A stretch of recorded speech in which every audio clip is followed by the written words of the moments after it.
Hi everybody, today I'm going to be doing my TBR for the rest of the year. Usually I do this closer to the end of the year, but you know this video every day of the month thing, I need ideas. I need to put out a video every day. I'm basically going with whatever comes at this point, but today I wanted to show you the top 6 books that I want to get to before the year ends. Now there are a whole bunch of books that I really want to get to, but I narrowed this list down by just picking the top 2 books in my top 3 favorite genres, and the first of those genres is of course young adult contemporary. And the first YA contemporary book, I think this came out last month. It's called Noteworthy by Riley Redgate. I haven't heard that much about this book as yet, but all I know right now is that it's about a girl who joins an a cappella group, but she joins disguised as a boy for some reason. So it's kind of like Mulan meets Pitch Perfect, and I am here for it. I've also heard like excellent things about the representation. The main character, I believe, is Asian American, and she is also LGBT, so I'm looking forward to seeing how that plays a dynamic in her story. The next young adult contemporary I look forward to is When Dimple Met Rishi by Sandhya Menon. From what I understand, this is about 2 Indian American teenagers. It's told from both of their perspectives, and they are kind of being set up by their parents in an arranged marriage. They're both sent off into this summer camp, and the boy Rishi is in on the marriage thing,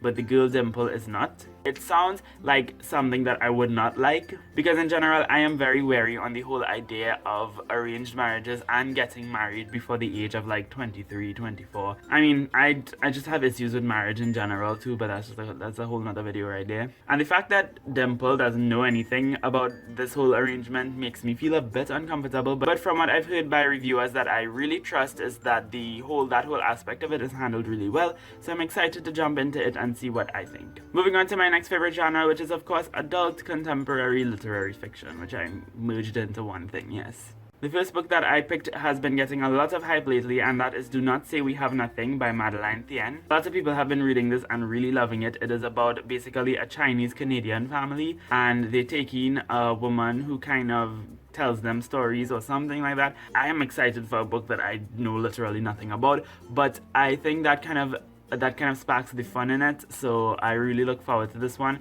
The next book I'm really looking forward to is Here Comes the Sun by Nicole Dennis Benn. So this is a West Indian fiction. It is set in Jamaica in a fictional town called Riverbank in Montego Bay, and it follows 2 sisters, Tandy and Margot, and I believe it also follows another woman named Dolores. And I think these women are from a particular community that is going to be uprooted for the construction of a hotel, so it's about how they deal with that and how the tourism industry gets prioritized over the people themselves. This book, I believe, also has Own Voices queer representation in it. It explores ideas of gender and sexuality as well in Jamaica, so I'm really looking forward to it. And the final 2 books fall into my final category of favorite books, which I haven't read that much of, oddly enough, and that is non-fiction, but specifically memoirs. There are 2 memoirs that I really want to read. One actually comes out this month, and that is So Much I Want to Tell You, Letters to My Little Sister by Anna Akana. Anna Akana is a relatively well-known YouTuber. She has over 1 million subscribers. She does mostly comedy and film stuff, and she is incredibly hilarious and immensely talented. But that aside, this book, I think it kind of details the process of how she kind of came to be where she is today,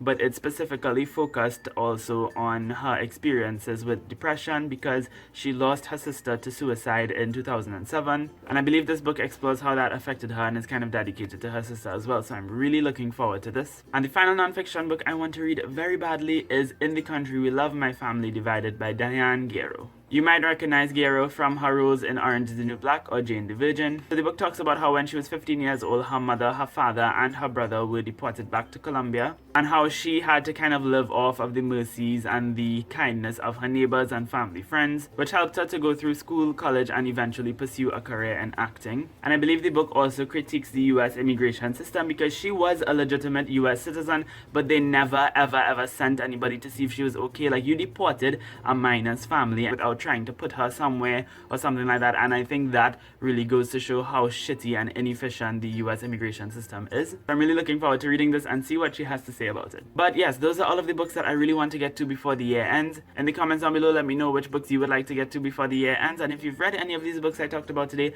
let me know what your thoughts were on them in the comments as well. That's going to be it for this video. Thank you all so much for watching. I hope you have a lovely day, and until next time, inshallah, keep reading.